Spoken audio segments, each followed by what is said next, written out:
Oh, hang on.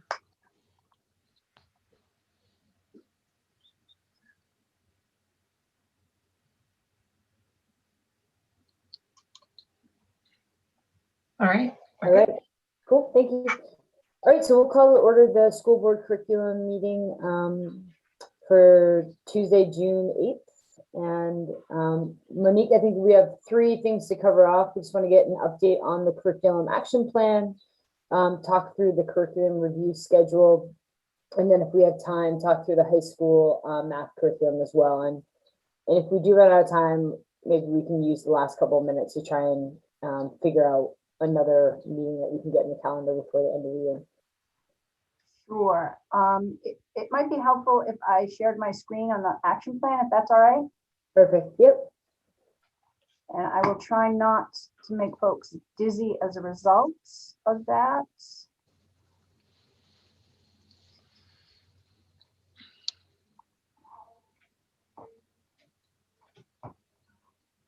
So large overview around the action plan.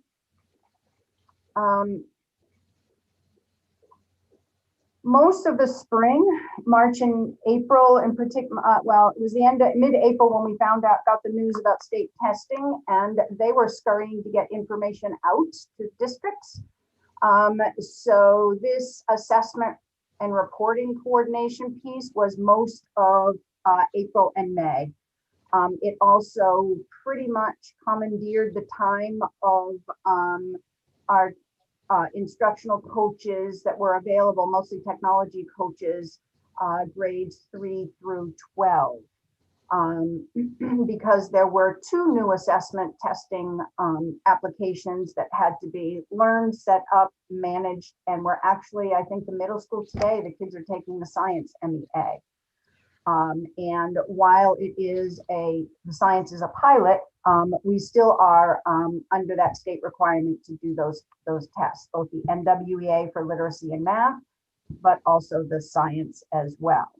And that is science is grades 5, 8, and 11. So it impacted all 3 sites. And NWA math and literacy is grades 3 through 8 and 3rd year of high school. And each building has their own way of coordinating and scheduling and supporting this work, but it was pretty much all consuming. Moving into the spring, another piece that was important was in and around the quality instruction piece, particularly the RTI process. There were lots of worries about unfinished learning. And so the past month has been all consumed with trying to develop some summer programming.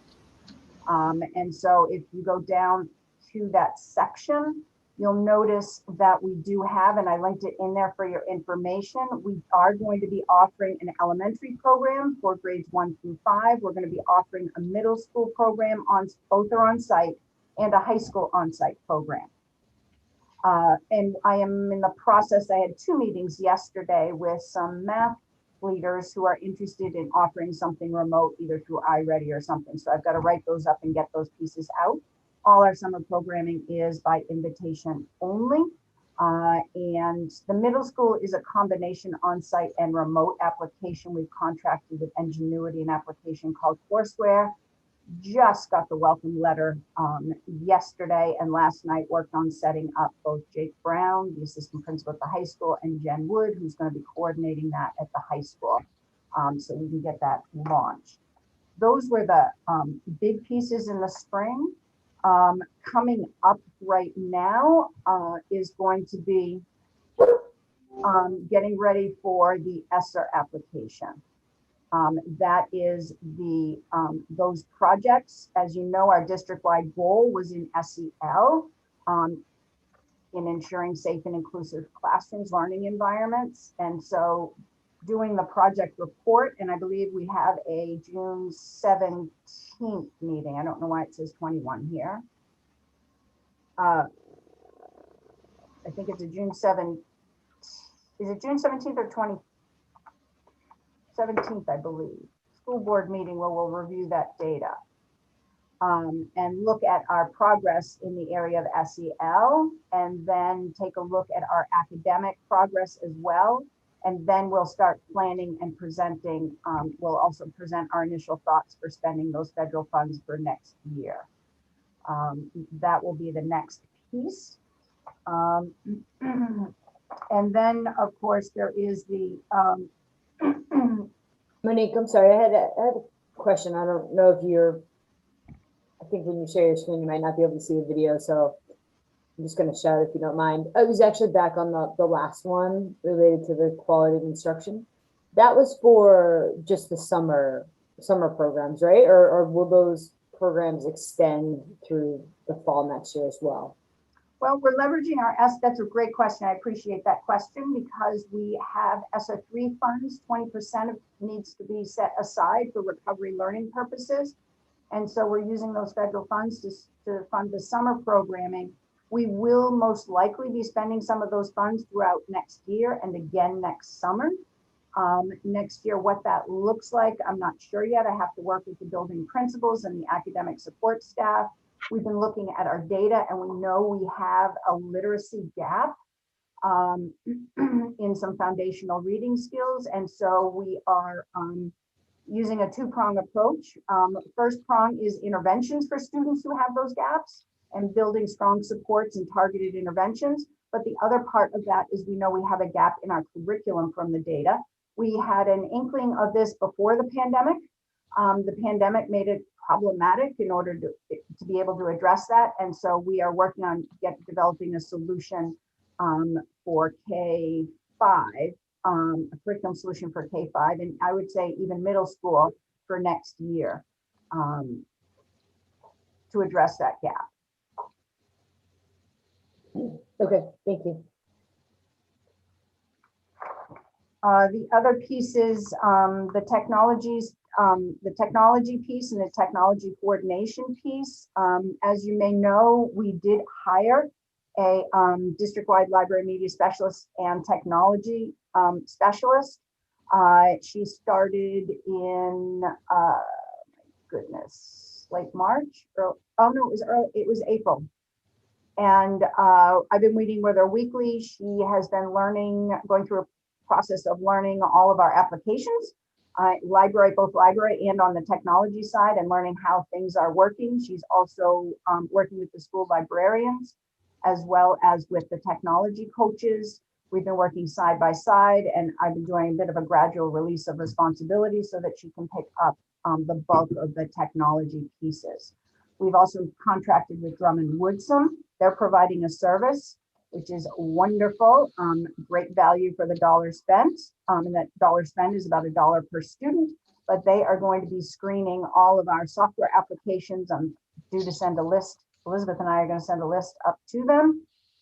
And they are going to contract with the vendors to develop student data privacy agreements for us, and they will upload those to the student data privacy site so that we can be assured that the way in which we use these applications are secure and protect student data. That's a huge, huge benefit. That was a big piece of what I was trying to do with the software applications, and Elizabeth will be able to help out with that process. But getting the bulk of our 100 or so applications, some are paid, some are free, get those agreements in place is going to be massive for us. Are there questions about those pieces?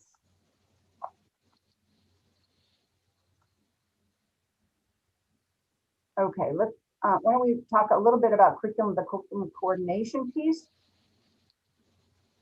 Last spring, summer, I brought together a K12 steering committee, a curriculum steering committee, comprised of all lead teachers across K12 as well as instructional coaches. And we met to identify curriculum essentials and to provide some guidance on what teachers needed to focus on during this hybrid year, which is unlike any I've experienced in the past. We were not able to get that group together during the year. Pretty honestly, the K12 SEL committee was the priority in terms of having teams work together to build social emotional learning opportunities for their teachers and their students.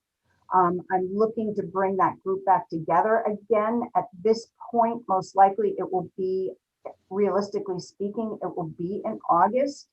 What I plan to propose to them is a draft of a curriculum review schedule.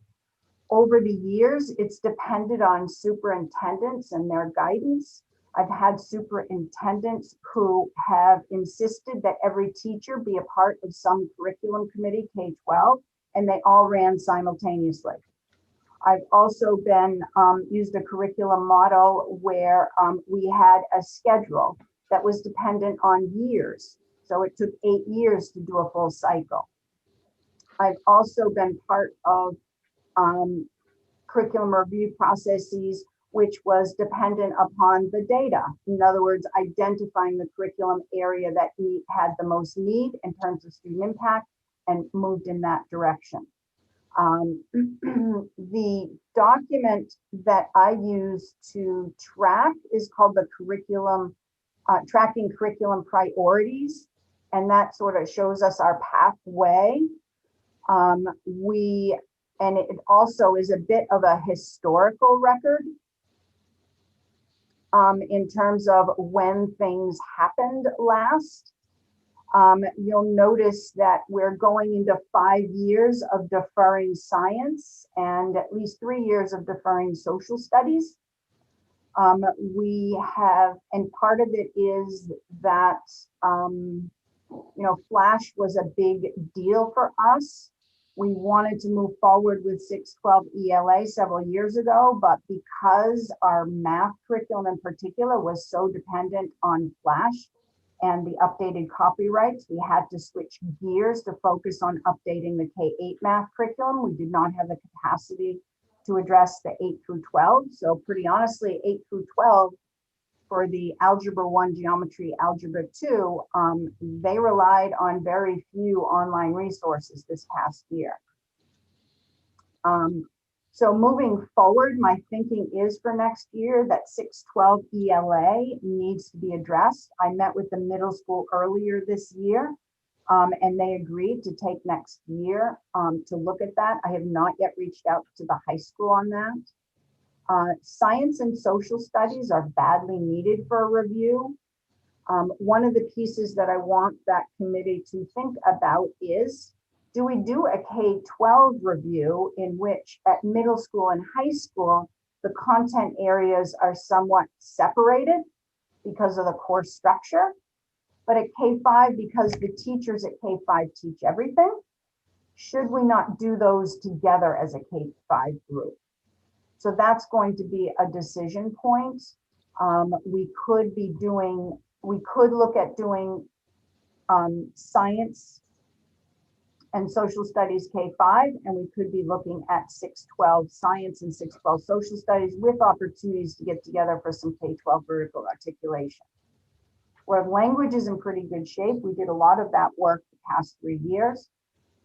That leaves out visual and performing arts, as well as health PE and the career development / guidance curriculum. Typically what I've done in the past, again, pre-pandemic, has been to bring those folks together, K-12 for a day during the school year, and we would hire substitutes and we would work on what's called curriculum mapping and make adjustments every year. We have not been able to get any of those groups together for the last 2.5 years. So there is a bit of a backup. And that said, that's why I want to bring this group together to say, here are some options. Here are the areas with the greatest need. How do we want to schedule this over the next 3 to 5 years? And I think the next superintendent will have some opinions on how they want to have that happen, because it will need the resource of time.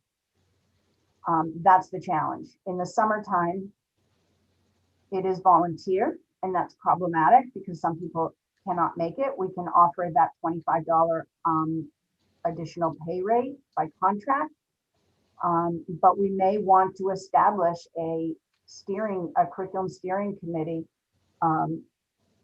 or content area committees that are paid to do the work outside the contract hour. Way back when, we used to have Thursday afternoons were curriculum afternoons. It was time that teachers worked in curriculum committees without additional pay. It was part of their contract. That is gone now as a result of the past couple of negotiation rounds. Monique, can I ask a question? What's the difference between a curriculum audit and a curriculum review? Sure. I appreciate the question because it often gets confused. When we review curriculum in large scale, what we do is we look at our vision, our mission, our goals.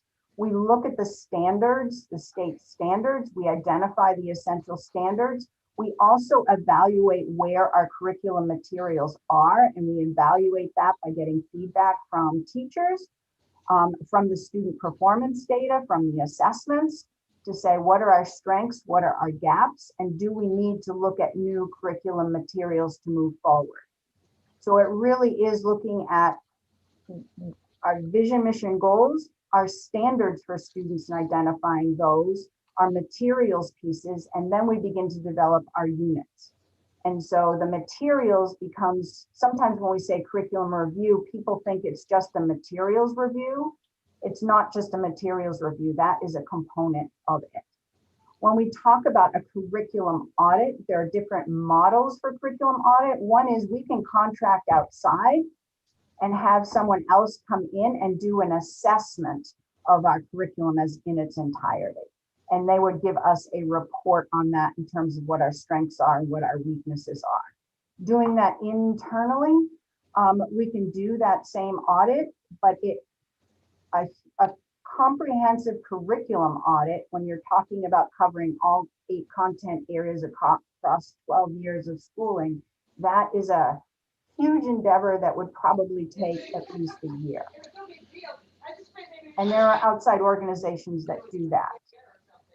Interestingly enough, I meet with regional curriculum coordinators, about a dozen of them once a month. And at our last meeting this spring, there seemed to be great interest in coming together in terms of looking at different tools for reflecting on the curriculum. So on June 25th, we're going to do that. We're going to get together and share tools and resources.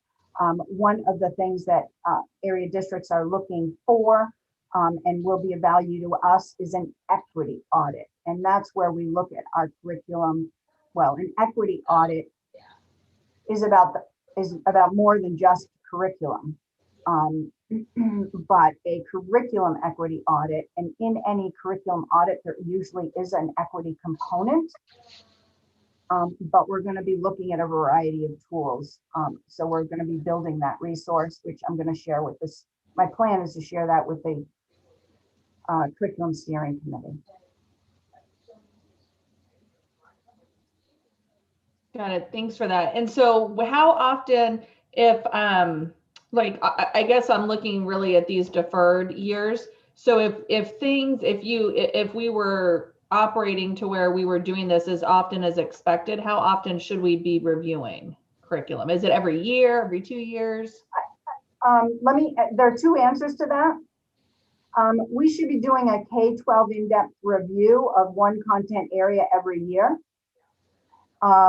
And then what we should be doing across all areas is those teachers should have time to come together to take a look at, when we talk about a curriculum map, what we're talking about is we want to make sure that the curriculum goals, the learning goals for students K1, 2, 3, 4, 5 are in alignment so that the students, there's that vertical articulation of our goals for students. They should be tweaking that and reviewing that every year. So a more comprehensive review of a content area, there should be one of those every year. The challenge becomes at K5 because teachers are teaching everything, that we have to manage that change for the K5 staff. And that is, if you look at the literacy piece, literacy is about 75 to 80% of their day. So the literacy piece, originally when the teachers met, we had over 60 teachers meet to review the curriculum, identify the learning goals, and review materials. it was originally, they developed originally a 3-year implementation plan. As a result of the limitations of time and funding, we had to move that out and stretch that out across 5 years. For K5, that had impact because there was little space or room in terms of the time available for them to address anything else. And so I'm hoping that we're at a point right now where literacy is in pretty good shape. Again, we found some gaps in our data. So we need to provide that professional development to teachers. Our word study, we know we haven't done a consistent job with the professional development, and that's the area we're showing the weakness in at K5, and it's even merging into middle school. So that's how I envision how we do these reviews. The challenge is, in order to do a K12 review, we need at least, in the past, what we've done is we've met as a group, typically after the school day for a couple hours. And typically we would meet anywhere from twice a month to once a month for a couple of hours to manage the process. And then we would have typically 3 to 4 full days, whether that's in the summer or we hired subs to release that committee in order to do the work necessary in terms of building that vertical articulation and coming to consensus at each phase level about what the cross grade level continuity would look like. Or at the high school, it looks like common courses, so that there is a core across a grade level, or courses at middle school and high school. And the time is the biggest hurdle. Because given our teacher contract, it will have budget implications moving forward in terms of funding teachers their time to do this work. In terms of professional development time right now, we were doing some initial planning with the principals, and we have about 3.5 hours a month, not counting, that includes faculty meeting, what we used to call PLT time, and curriculum meeting time. That does not include teacher design time, which is independently directed. Monique, is there the opportunity at some levels where there are grade level meeting times scheduled into teachers' schedules to accommodate some of this work? Yes, actually, that is why, pretty honestly, the high school was able to make the progress that they made with the high school math curriculum work this year. Is they had department time and they are able to meet during the day, and the Wednesday afternoons was crucial. The high school also managed to find coverage on April 7th so that David and I could work with the high school math department for a full day. That doesn't exist. K5 is the phase level. K2 is most problematic in terms of any grade level time. 3-5 has learning community time, which is cross grade level. Middle school does have team time built into their schedule. When they did their reorganization, they made sure that was in there. And high school has, because they have more than the minimum 200 minutes a week prep time, they have more flexibility in their schedule for cross or similar content courses can meet, which would be kind of the equivalent of grade level meeting time at the other phase levels. So, Monique, I think, Shannon asked a question about sort of what best practices or standard for reviewing this. Is there any sort of outside of our policy, like regulations that require it though, that we do any sort of curriculum update on a certain cadence? No, the only guidance that comes to mind right now is out of chapter 125, which is basic school approval, which sets sort of a 10-year maximum for materials. before they need to be, if it's beyond 10 years, they need to be reviewed. So that's what we're butting up against with the middle school ELA curriculum. That was last reviewed and adopted in the school year 2012, 2013. Thanks.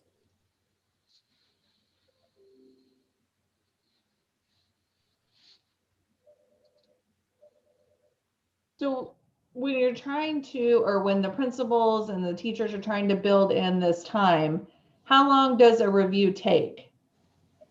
Typically, a review would take the better part of a full year, because it really is evaluating and gathering data on all aspects of the curriculum. It's looking at the student performance data. It's also gathering information from teachers about what are the positives and what are the areas for growth. And then the materials review process is pretty extensive. We identify a small set of the teachers who are involved in the review, identify a small set of materials to review. And then we typically will interview other districts using those materials. Sometimes we do observations. We've gone and visited schools and observed that. We read the research on the effectiveness of the curriculum materials. We give teachers time to try it, look at it, check it out. And then we bring teachers together. Typically it's a full day. K5 literacy took 2 full days.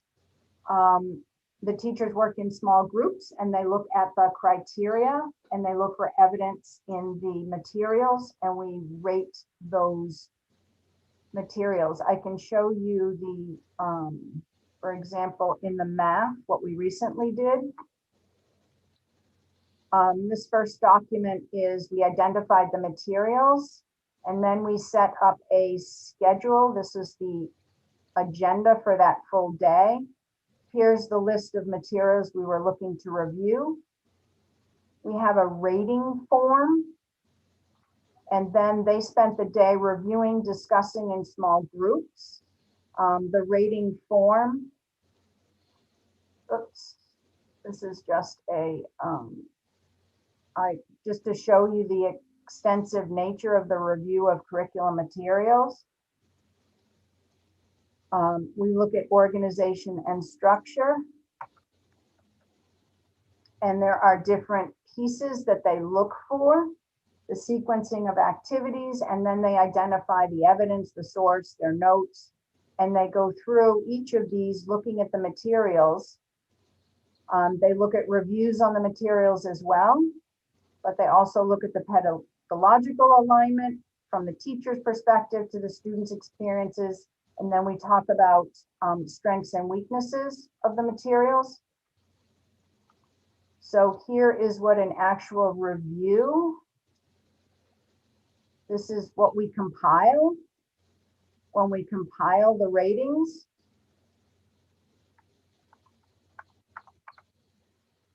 What you notice here is we have each of these boxes is a different set of materials.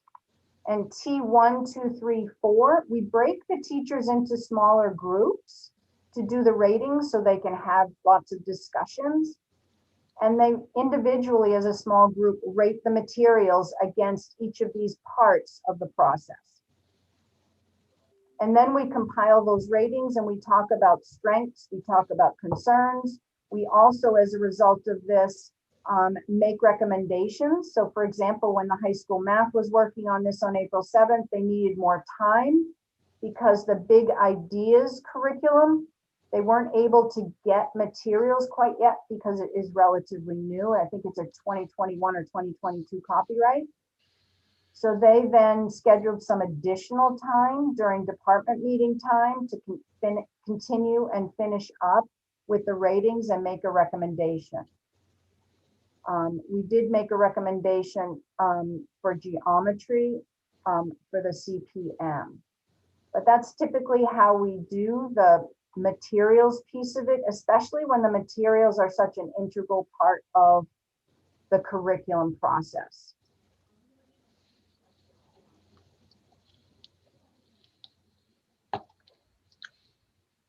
One of the big questions, and this from my experience depends on where the superintendent is at that time, is whether or not to bring these big adoptions to the school board for approval.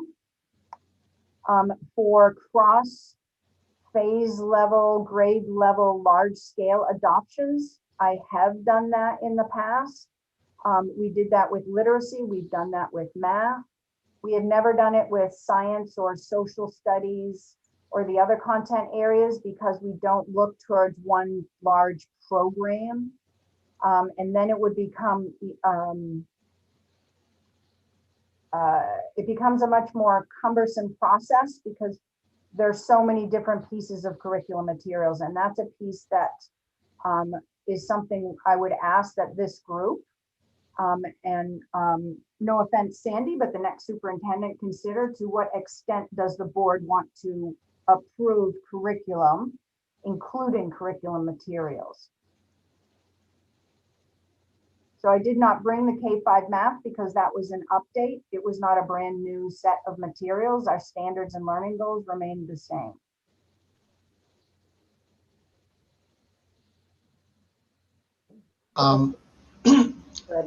Yeah, I was just thinking as you were saying that, Monique. I mean, I can understand how cumbersome and big this process is across all the different phase levels and all the different content areas. I do think we need to keep the board involved to the level that statute requires, because I believe under statute the board is charged with we're basically responsible for the curriculum. You know, and whether that's ceremonial or not in different districts, I don't know, but I definitely know that the board, you know, wants to at least understand the process for which, you know, our curriculum is reviewed on a regular basis, certainly given what's gone on recently, but beyond that, it's just a matter of being comfortable with knowing what the educational delivery to the students. So I'm not sure to how much intimate detail the whole board needs to be involved. I mean, you know, certainly to present this kind of very all-inclusive process to the whole board, that could take a whole meeting, if not several.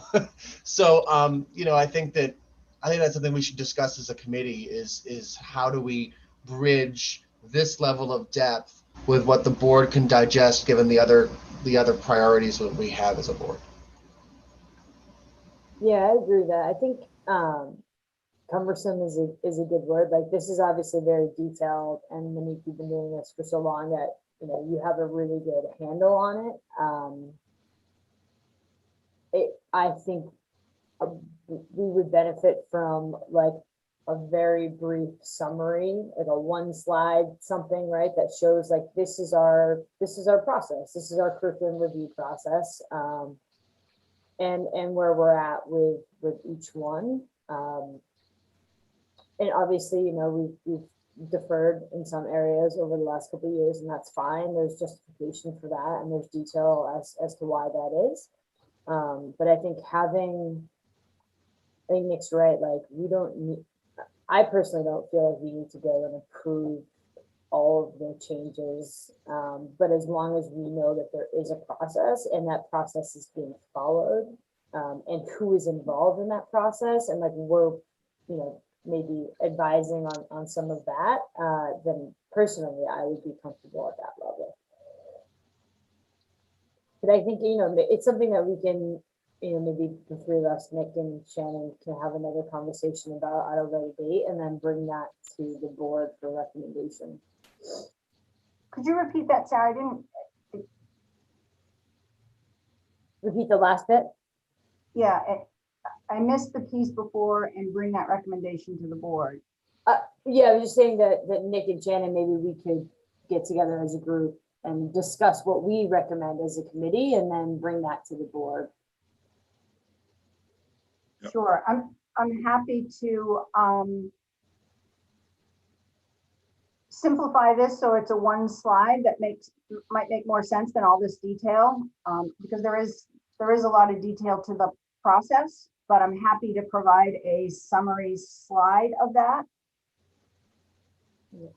And I guess as I'm kind of listening to all of this conversation, one of the wonders that comes up for me is and again, I'm sure, you know, that members of the board committee are going to consider this, but is there a way to kind of keep this in the forefront, even if it's just regular overall updates?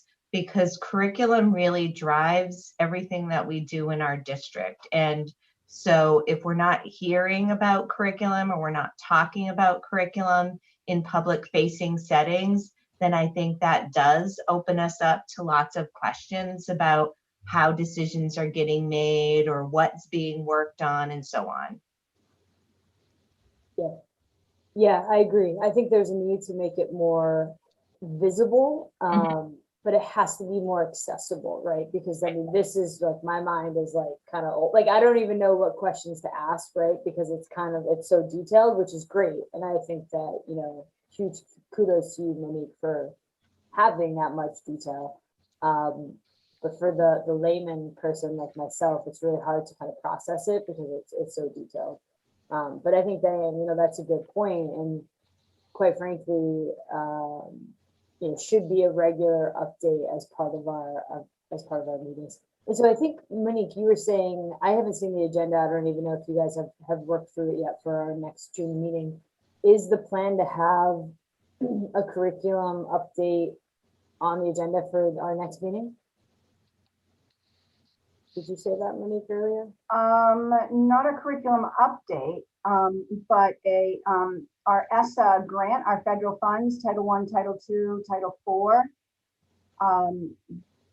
That is, it's kind of all tied in there. The focus is on the grant progress and our district goals. We have a goal for math, we have a goal for literacy, and we have a goal for SEL. So certainly the goals for math and literacy and even SEL are part. It's part of a curriculum update in terms of how's our curriculum doing. Okay. I mean, why don't I take the action to just have a chat with April and get her thoughts, and then Nick and Shannon, I don't know if you guys have any other thoughts and sort of what I just suggested. It may be something, right, that we don't need to implement right away, but something that we look to implement like in September or something like that, right? In terms of a more regular update. Yeah, one of the things that we are talking about, particularly in literacy, is kind of going back to basics after this pandemic. It's a great opportunity to say, okay, wait a minute, what we have an opportunity because there was such disruption over the last year and a half. To say, okay, wait a minute, what are the systems and processes we want to have in place moving forward? So before the pandemic, we had the position improvement strategist, and we invested in the DataWise process, and we had a system of we were starting to have a system of making improvements in our curriculum. So it's a great time, I believe, to like stop and say, okay, what are our systems and processes for improving our curriculum and what we do with students? So timing wise, I think it's wonderful. And I agree. I think it would be great to have an update at every board meeting when the committees report out.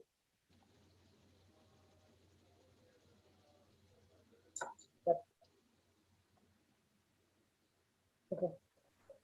I'm sorry, and I have to say, I'm kind of with Sarah. Like, I'm not sure what questions to ask. So I'm just kind of asking what comes to mind, and then I'm sort of processing from there. Did you say, or I think I remember reading, or at some point we were doing a review this summer? I would love to start a review in summer. It's not practical. It's just not practical this summer. The piece that I'd like to gather some research on different processes and best practices that are out there. I'd like to convene that curriculum steering committee in August to present thoughts and ideas and get their input on where to go and set a direction. On the schedule for review, but also the structures for doing that. And that means when in the time within each of the phase levels can that work happen.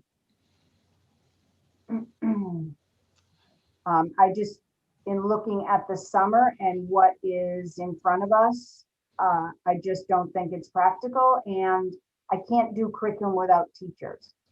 And right now teachers are exhausted. And as I look at just even summer programming, I'm struggling to get staffing and participation. And so I think in August it will be better. And so I'm hoping that we can at least start planning for next year with that steering committee. It just strikes me that this is like, I mean, obviously the pandemic exacerbated everything, right? And part of the reason why I think we're struggling with time, if I'm understanding correctly, is because we're using so much of our time to do the learning loss PD and planning for fall and things like that, which totally is the priority. I would agree with that. But the time issue doesn't seem like to me like it's going to go away. So I would just be curious to know, and you don't have to answer this now, but you know, maybe something to talk to our incoming superintendent about. It's like, how do we manage this? Because we know it's a problem. The contracts are going to continue to you know, limit the time that we have for doing this development. You know, how do we get the work done that we need to get done within those confines? And maybe we, you know, be a little bit more creative and innovative in how we do that. I don't know. It's just, it strikes me that it's not going away. And so we need to try and plan for that. And I'm sure it's not a problem unique to Scarborough. Well, and the reality is you know, I've been here a long time, and that's been the problem since day one. It's, you know, time's a constraint. So, you know, we also need to turn it around, as opposed to saying we only have 3.5 hours a month, by saying, okay, we have 3.5 hours a month. What are we going to do with that? And how do we look at how we might create other opportunities for time? And on that note, is it possible for you, I'm assuming you, Monique, I say you because I assume it's you, to create perhaps a timeline of how to get this done, so that there's an action plan in place? So that to your point, where instead of saying we only have 3.5 hours, instead focus on, we have 3.5 hours, here's an action plan, and here's what we're going to do to accomplish it. Is that something that can be worked on? Absolutely. And that, in order to do that, I need teacher input, because I need that buy-in, because those are the folks who are going to be doing this work. So I can certainly craft a draft of that and get feedback from them. One of the challenges is that notion of 3.5 hours. Those are in next year's calendar. Some of that time is that early release time that happens once a month. That typically is, over the years pre-pandemic, was professional learning time, in which teachers had great autonomy in doing what they could choose to do during that time. So I'm not sure, we need to talk about, have conversations with folks about how we're going to use that piece. But that's all part of it.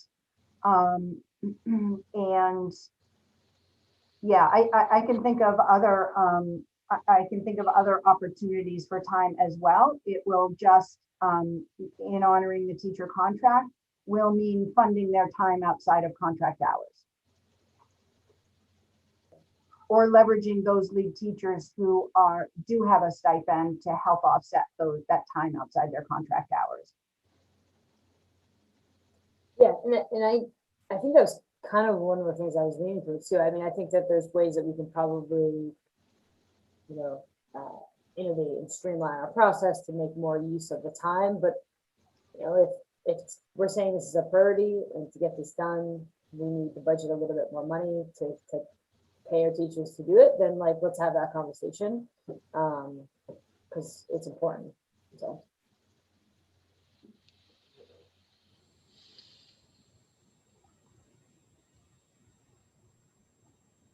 Can we talk about the 812 piece?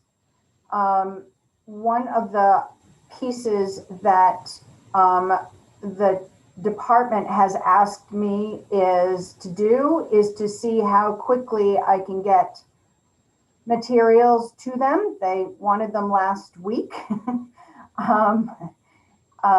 And so I have said, wait a minute, we need, if I can, and I've had a conversation with Kate about this, if we can leverage current FY21 funds, even though it is in the FY22 funds, it could free up the FY22 funds for either other curriculum areas or other things that might need to happen.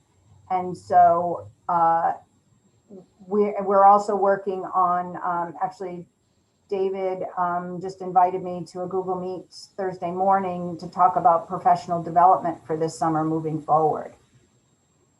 So I guess I'm wondering if I have your endorsement to move forward with these materials and the planning that the department has put together.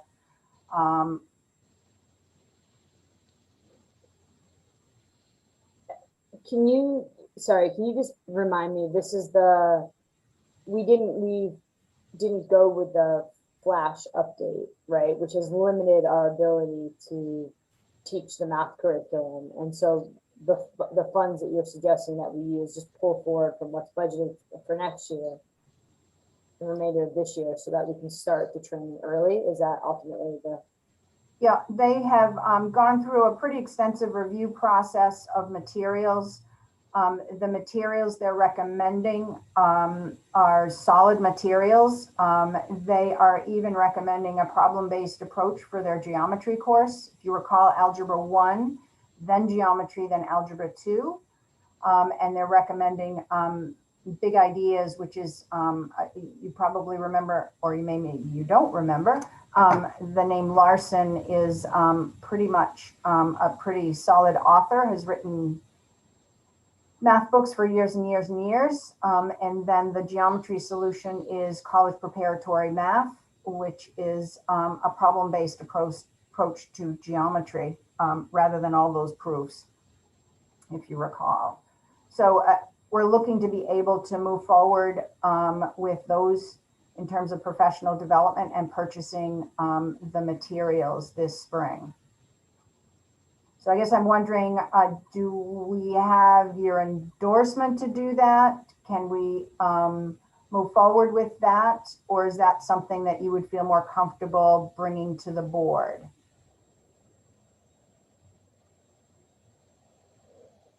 I mean, these don't really seem like, again, like, I don't know, Nick and Shannon, what do you think? I'm fine if you guys, if it's what you recommend, right? And we have. Well, I'm supporting the recommendation of the high school math department. So I'm recommending to you based on their recommendations. But so you agree with it? Yeah. I'm sorry. Do you agree with it? Yeah. Oh, absolutely. Yes. Yes. Nick, Shannon, do you guys have any thoughts? I mean, I would say if it's a recommendation of the math department and the curriculum director for the district agrees with it, then yeah, it should come forward to the board with that endorsement. And I agree with the Nick. Question is, does it even need to go to the board, or is it committee? Well, does it go to the board for action or for information? So again, just as a point of information, if we always go back to our policies, right, that guide us as a district, if we look at policy IJJ, which is instructional materials selection, it outlines right in there the selection of materials. And, you know, I think that's right on the first page. And it says the superintendent, in consultation with administrators and staff, is responsible for selecting appropriate educational materials and responsible for developing any administrative procedures necessary to guide the review and selection of educational materials, delegating responsibilities to staff as he or she deems appropriate.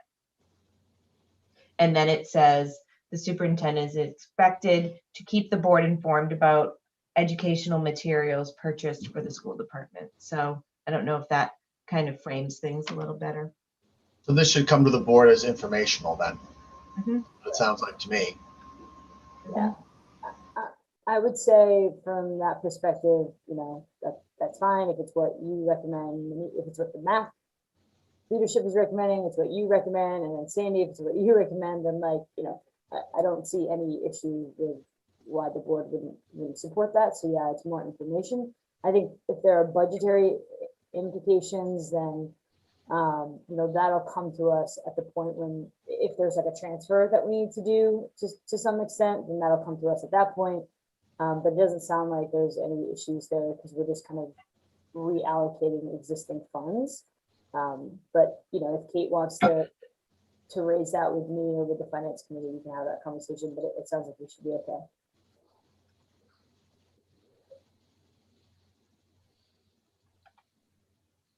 So yeah, I think you're probably, as long as you have the money, the budget to do it, Monique, it sounds like you got the support from us. Thank you.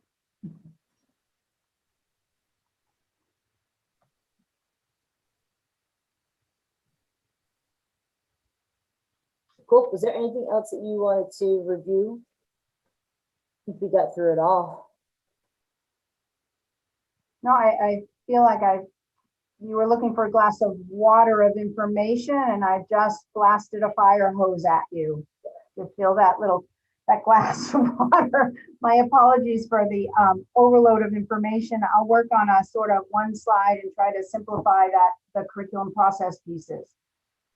Yeah, I'm happy to have a think of that too. I mean, I spend my days trying to take a ton of information and boil it down to one slide. So I'm happy to help. And then I'll have a conversation with April too about how we can, what's an appropriate, mechanism for making sure that we're sharing this information on a more regular basis during our board meetings and how and when it's appropriate to start that. And then Nick and Shannon, follow up with you guys separately. I think maybe we have another meeting just to talk about, that in more detail, just for us. Cool. Well, thank you guys. Sorry for the scheduling delay on this, but I appreciate you making time. Thank you so much. All right, have a good day. Thank you too. Very cool.